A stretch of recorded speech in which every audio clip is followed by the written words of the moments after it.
Welcome to War Bios, the podcast where we delve into the lives of history's greatest military minds and warriors. I'm your host, General Biography, and today we're going to explore the fascinating life of Edward I, a king whose martial prowess and strategic genius would shape the course of English history. Born on June 17, 1239 in Westminster Palace, London, Edward was the eldest son of King Henry III and Eleanor of Provence, a union that would prove instrumental in forging his character and future path. As we step into the world of 13th century England, we find ourselves in the midst of a vibrant tapestry woven from the threads of nobility, politics, and war. Westminster Palace, with its imposing stone walls and grand halls, was the epicenter of royal power where the young Edward would spend his formative years. The palace's surroundings, bustling with merchants, courtiers, and clergy, provided a unique blend of influences that would shape Edward's worldview. Edward's childhood was marked by a strong emphasis on education and martial training, hallmarks of a future king. His parents, King Henry III and Eleanor of Provence, ensured that he received the best possible instruction in Latin, French, and English, as well as in arms and chivalry.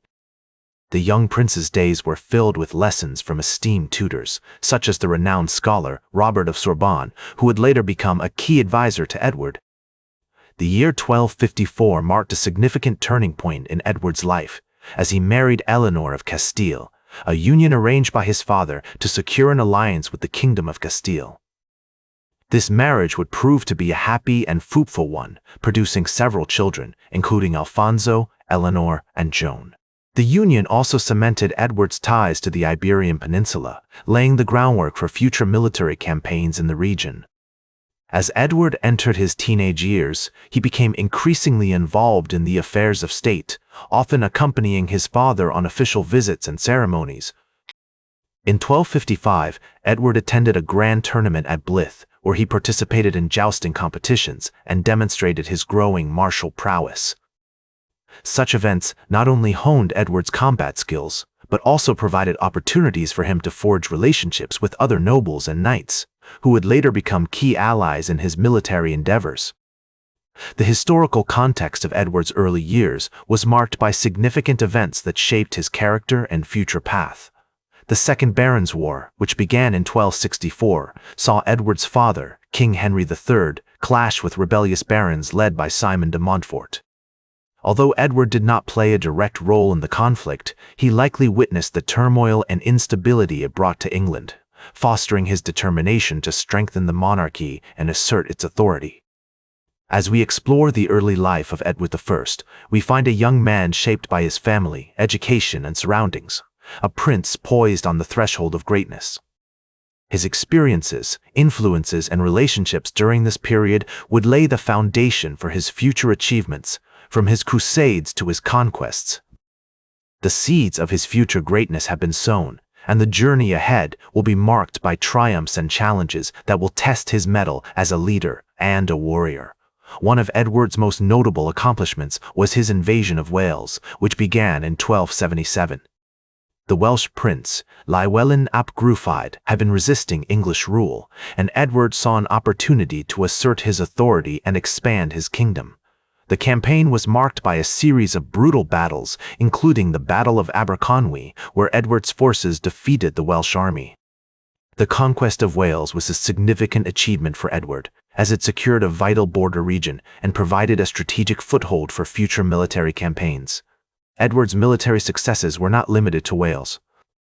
In 1296, he launched a campaign against Scotland, which had been weakened by internal conflicts and external threats.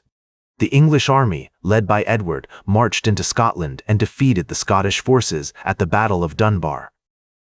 The campaign was marked by widespread destruction and bloodshed, earning Edward the nickname Hammer of the Scots.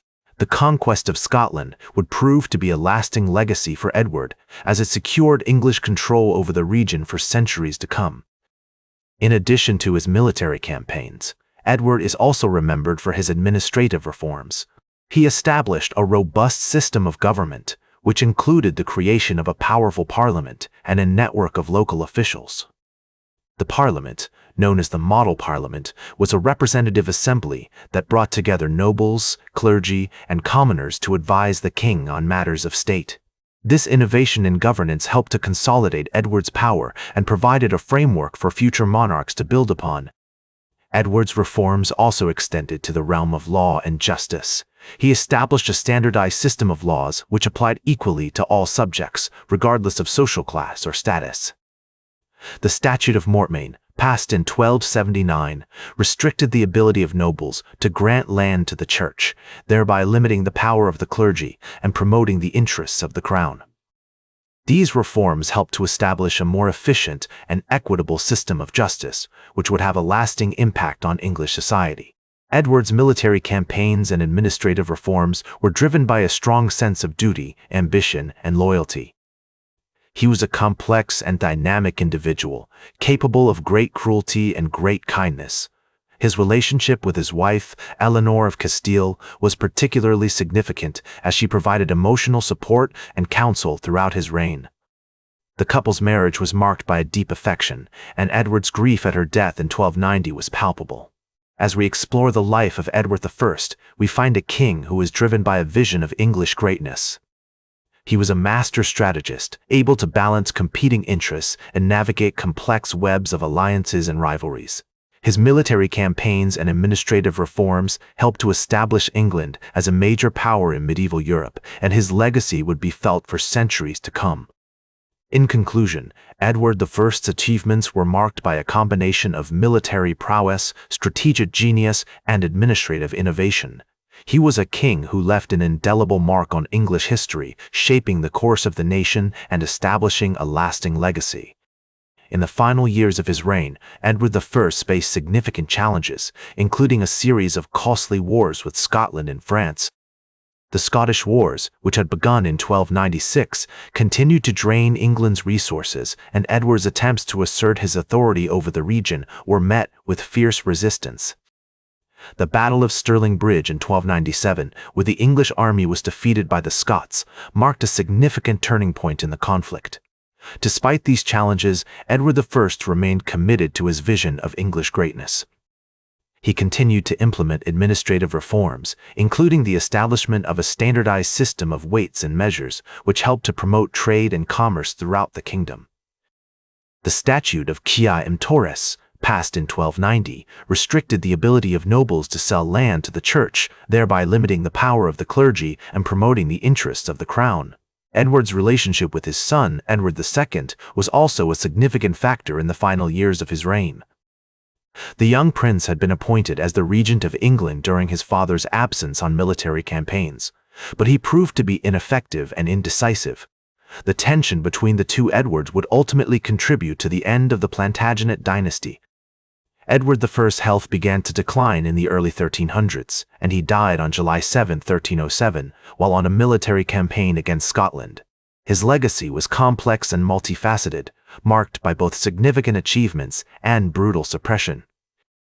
The conquest of Wales and Scotland had secured English control over the region for centuries to come, but it had also been accompanied by widespread destruction and bloodshed. As we reflect on the life of Edward I, we're reminded that his reign was marked by a combination of military prowess, strategic genius, and administrative innovation. He was a king who left an indelible mark on English history, shaping the course of the nation and establishing a lasting legacy. The nickname Longshanks remains a testament to his unyielding ambition and unwavering resolve. In conclusion, Edward I's later years were marked by significant challenges and controversies, but his legacy continues to endure. His impact on English society was profound, shaping the course of the nation and establishing a framework for future monarchs to build upon. That's all for today's War Bios. Remember to like, share, and subscribe. And until next time, I'm General Biography, reminding you to keep marching toward victory.